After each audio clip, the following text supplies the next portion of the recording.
Quand vous voulez. Bonjour Peter. Bonjour. Parmi les joueurs potentiels pour ce week-end, est-ce qu'il y a des absentures déjà? À part Anthony, bien évidemment. Oui, Anthony, suspendu. Je ne sais pas, parce qu'en fin d'entraînement, c'est Oussem qui sort l'entraînement, encore avec sa cheville, donc il n'est pas sûr. Il faut voir demain là-dessus. Et bien sûr, on a Jérôme et Sina qui ne se sont pas entraînés avec le groupe. Qu'en est-il de Lucas Paqueta? Il était à l'entraînement aujourd'hui, on sait que voilà, il y a des discussions. Comment vous gérez ça finalement? Et voilà. Comme avec tous les joueurs qui sont nommés chez les autres clubs. Je parle avec eux, je regarde est-ce qu'ils sont avec leur tête complètement à l'équipe. Et voilà, jusqu'au bout, et ça veut dire jusqu'au 1er septembre. Malheureusement, c'est comme ça, mais on est habitué. S'il devait y avoir départ de Lucas, est-ce que vous envisagez, entre guillemets, de le remplacer ou le milieu de terrain est déjà suffisamment fourni? Non, sur la poste de Lucas, on a des joueurs qui peuvent jouer là-bas. Est-ce qu'il est opérationnel pour jouer dimanche? Est-ce que psychologiquement, il est apte à jouer? Est-ce que vous comptez sur lui pour dimanche? La situation est quand même très instable. Oui, mais on peut parler encore 3-4 joueurs qui sont nommés aussi chez les autres clubs. Ça arrive. On a parlé déjà qui c'était Oussem, je crois. Moussa, des clubs. Ça arrive. Encore une fois, malheureusement, parce que c'est jusqu'au 1er septembre et on est là déjà parti, nous, deux matchs, en France déjà 3 matchs. Donc, finalement, le 1er septembre, il y a joué déjà 5 matchs pour les clubs. Mais c'est le foot moderne. Mais pour Paqueta, c'est quand même beaucoup plus précis que pour Aouar. Aouar, c'est beaucoup plus vague. Ouais, à un moment donné, quand j'ai lu les journaux aussi, très proche d'un accord avec un autre joueur et finalement, c'est pas comme ça. Non, pour les entraîneurs, et je pense pour les joueurs non plus, c'est pas facile, mais c'est comme il est. Est-ce que ça change pour le milieu de terrain pour vous? Vous allez devoir reformer peut-être votre milieu de terrain? Bien sûr. Il y a toujours cette interrogation, même dans les entraînements. Là, vous parlez avec Lucas, est-ce qu'il peut jouer, est-ce qu'il ne peut pas jouer dimanche? Ça veut dire qu'il va encore falloir changer? Ouais. Un secteur de jeu que vous aviez mis en place depuis le début de saison, quoi. Vous savez à peu près avec qui vous vouliez aller au départ? Non, c'est pas vrai, parce que quand je me rappelle bien les matchs amicaux, les premiers 2 matchs, Lucas, il n'était pas dans ses équipes. Après, on a eu une blessure de Coco, de Maxence. C'est Lucas qui est rentré dans ces équipes-là. C'est quand même un joueur très important pour vous. C'est une pierre angulaire de votre milieu de terrain. Bien sûr, Lucas, c'est un très bon joueur.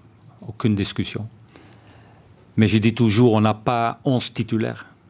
On a beaucoup plus de titulaires. Et quand tu es dans mon effectif, tu es un bon joueur. Sinon, tu ne joues pas à Lyon. Donc. Mais bon, pour l'instant, il est là. Il s'entraînait avec nous. Il n'est pas mort. Il est là. Donc, voilà. D'une manière générale, quel est votre discours justement avec ces joueurs qui sont en instance de partir ou pas, etc. Est-ce que vous leur parlez plus que d'ordinaire dans cette période, on va dire, compliquée? Oui, j'aimerais de parler avec tous mes joueurs, mais bien sûr dans une période comme ça, parce que je comprends bien pour les joueurs, c'est une période importante. Est-ce que je reste, est-ce que je pars? Donc là, j'ai essayé de parler un petit peu plus. Et comment vous le sentez? Un peu perturbé, un peu... Qui Lucas? Il est très heureux ici. Très heureux ici. Donc prêt à jouer dimanche si nécessaire. Pardon? Il est prêt à jouer dimanche si c'est... Ouais, mais on est là, c'est quoi aujourd'hui? Vendredi, voilà. C'est pas dimanche, on verra dimanche. Pour ce match à Reims, justement, vous en attendez quoi? Un match très dur, parce que j'ai vu Reims 90 minutes contre Strasbourg. Ils ont très bien joué là-bas. Ils méritent de gagner là-bas. La plupart d'occasions, c'était pour eux. Et ils ont vraiment très bien joué. Et ça me surprit un petit peu, la manière qu'ils ont joué. Ils ont cherché Strasbourg très haut. Il fait un pressing très haut, très agressif. Et ils ont bien joué avec le ballon. Pas peur de jouer de derrière. Et vraiment, une bonne équipe, il faut le dire. Vous êtes surpris par rapport aux 2 premiers matchs où vous avez pris 8 buts en 2 rencontres? Non, mais j'ai dit un peu surpris parce que quand tu regardes les points qu'ils ont, ils sont en bas de tableau. Mais le match que j'ai vu, c'est vraiment une équipe qui a bien joué. Donc pour ça, surprenant. Vous attendez de votre équipe, bon, elle a fait 2 matchs à domicile, vous attendez de la voir aussi dans des circonstances un peu différentes à l'extérieur, peut-être avoir un petit peu moins le ballon, peut-être, je ne sais pas. Non, je ne crois pas. Mon équipe, il a toujours le ballon. Je pense contre Reims, on va essayer aussi. Mais encore une fois, ce n'est pas une équipe qui nous attend sur leur camp, mais j'attends une équipe qui va nous chercher plus haut. Ça nous donne aussi plus d'espace qu'on n'a pas vu le premier 2 matchs contre Ajaccio et Troyes. Donc le match est un petit peu différent. Qu'est-ce que vous devez améliorer de façon urgente dans le jeu? Quels ont été un peu les axes de travail cette semaine, après les 2 premiers matchs? Non, mais comme je dis, Reims, c'est déjà un match différent. Donc on a approché le match aussi différent. Tactiquement, comment on fait le pressing, mais aussi quand on a le ballon, comment on va mettre Reims en danger. Donc, ouais, on a le temps, on a toute semaine pour s'entraîner. Ce n'était pas toujours le cas quand tu fais 2 matchs par semaine parce que tu joues en Europe, c'est pas comme ça, mais on a eu le temps de vraiment se bien entraîner cette semaine. Donc, l'équipe est prête pour jouer Reims. Parce que justement le milieu de terrain va peut-être être modifié, mais des apports de Reine Adélaïde qui est revenu, on sait après tout ce qu'il a vécu, et de Fèvre. De Jeff et de Romain? Oui, de Jeff et Romain. Parce que Fèvre, vous l'avez utilisé à droite, et donc on voit le TT, évidemment. Est-ce qu'il va peut-être être plus facilement recentré au milieu de terrain?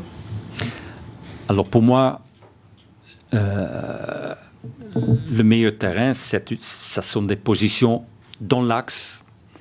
Et là, tu dois avoir une vision plus grande que quand tu joues sur le côté. Quand Romain il est venu chez nous, je laisse jouer sur le côté pour connaître l'équipe, les joueurs. Mais pour moi, ses qualités, finalement, je pense qu'il va jouer au milieu. Jeff, c'est autre chose. Jeff, quand j'ai venu ici, il était blessé. Et tout le monde m'a dit vraiment grave. Et on espère qu'il revient et il peut jouer football professionnel. Ça, c'était l'année passée quand j'ai venu ici. Et il faut le dire, Jeff, il revient dans le football à 100%. C'est incroyable. Il ne boite pas, il n'a pas peur dans les duels et il joue son meilleur football, il faut le dire. Il a fait une très bonne préparation avec nous, où il a vraiment bien joué. Donc, pour moi, Jeff, c'est un joueur qui est à 100% de son niveau. Et voilà, et Romain, il a très bien commencé avec nous. Après, il a baissé un peu son niveau et maintenant, il s'entraîne très bien avec nous.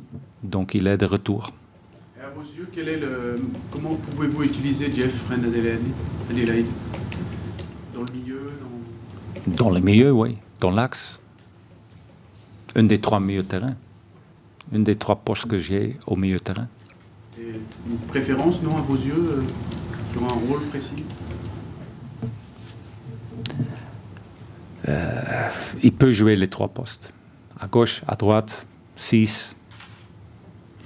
Même 6. Ouais, il peut même jouer même 6. Surtout quand on joue 2-6. Ouais.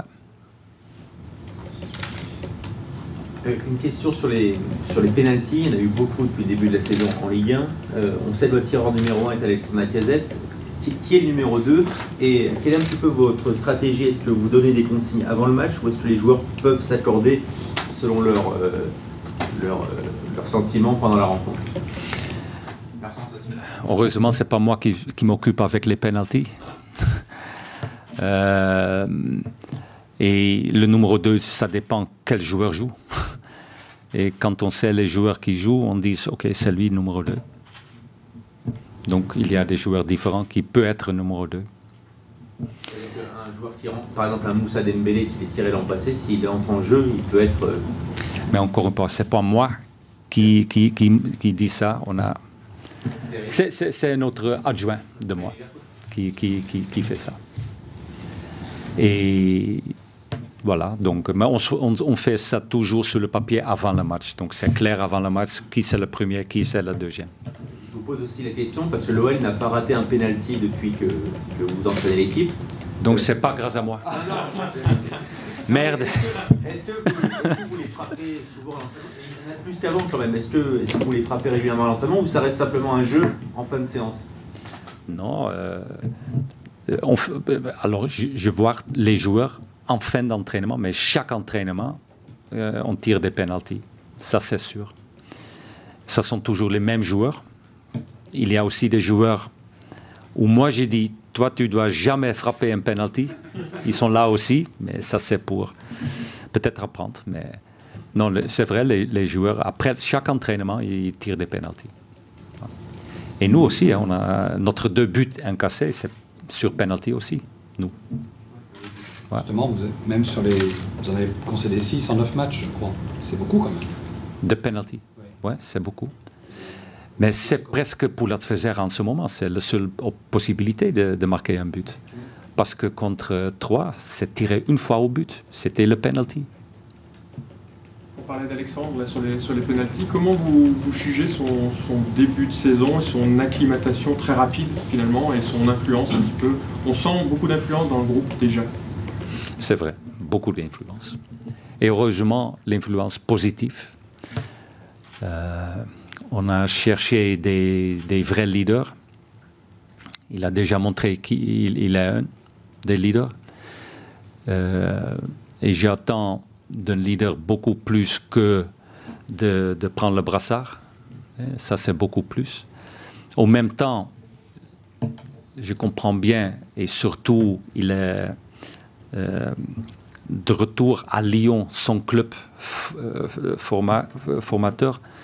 Donc c'est plus de pression pour lui quand il rejoue ici. Mais déjà, avec ses buts, avec son comportement, qui parle aussi dans le vestiaire, il y a des choses à changer. En fin de saison, je parlais de la discipline, beaucoup là-dessus, surtout la discipline, sur le terrain, mais aussi hors le terrain. Et son influence là, il est là aussi. Et je vois là vraiment des bonnes choses là-dessus. C'est un exemple aussi. Ça entraîne les autres avec lui. Tu ne peux pas être un leader sans être un exemple.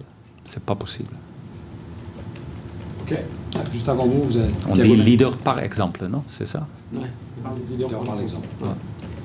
Juste avant vous, Thiago Mendes est venu. Qu'est-ce que vous diriez de son évolution au poste des défenseurs? On a l'impression aujourd'hui que vraiment, c'est dans sa tête, il est fait pour ce poste presque. En tout cas, c'est ce qu'il a pensé aujourd'hui. Ouais. Non, l'idée, c'était la saison dernière quand presque tous les défenseurs centraux n'étaient pas là, suspendus, blessés.